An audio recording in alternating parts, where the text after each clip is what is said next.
আসসালামু আলাইকুম। এই যে দেখেন, আজকে 2 দিন ধরে দেখতেছি এই জিনিসটা কে জানি ইটা দিয়া নষ্ট করে দিছে। এখন আজকে 2 দিন ধরে কেউ ঠিক করার মতো লোক নাই।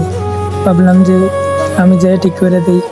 সাথে আমার 2 বড় ভাই গেছে, এরা সামনে আসতেছে না, এটাও সোজা করে দিলাম। আর সাথে যে থাকা যে জঙ্গলগুলো ছিল এগুলো দিলাম, কেটে দিলাম। তো এই দেখতে থাকেন। কি বলবো, বলার কোনো কিছু নাই, কারণ বললে মানুষ ভিডিও করে রিভিউ দেয়, অনেক মানুষ অনেক কিছু পায়, যে বলে আমি মানুষকে দেখানোর জন্য বলে এগুলো করি, কিন্তু আমি ভিডিও করার কোনো ইচ্ছা নাই আমার।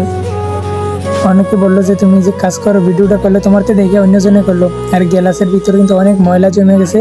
এই জন্য কী করলাম, একটা শ্যাম্পু নিলাম, শ্যাম্পু নিয়ে গ্লাসটা পরিষ্কার করে দিলাম। তো এই দেখতে থাকেন ভাই, কারণ কি কমু বলেন, কিছু বলার নাই, কারণ মানুষে বলে যে আমি দেখানোর জন্য বলে এগুলো করি, কিন্তু আমার তো এগুলো করলে যে অনেক ভালো লাগে, কারণ উপকার করতে পারলে নিজের থেকে অনেক ভালো লাগে। কারণ বড় বড় অনেক মানুষেরাই আমার পিছনে লাগিয়ে গেছে, কারণ আমি কি করি না করি, এরা শুধু এগুলারে কি করে এগুলো নিয়েই সমালোচনা করে। মানুষের সমালোচনা করাটা আমার কোনো কিছু যায় আসে না, কারণ ওদের সমালোচনা ওদের কাছে আর আমার কাজ আমার কাছে, এজন্য আমি কারোর কথা কোনো কেয়ার করি না। রাস্তার ওপাশেও কিন্তু জঙ্গল ছিল, জঙ্গলগুলো পরিষ্কার করে দিলাম, শ্যাম্পু দিয়ে ভালো করে ধুয়ে দিলাম।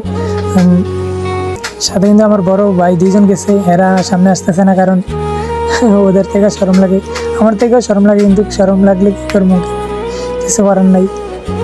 ওই আমাদের জন্য দোয়া করবেন, যেন সব সময় এই মানবিক কাজ করতে পারি আর আপনাদের পাশে থাকতে পারি।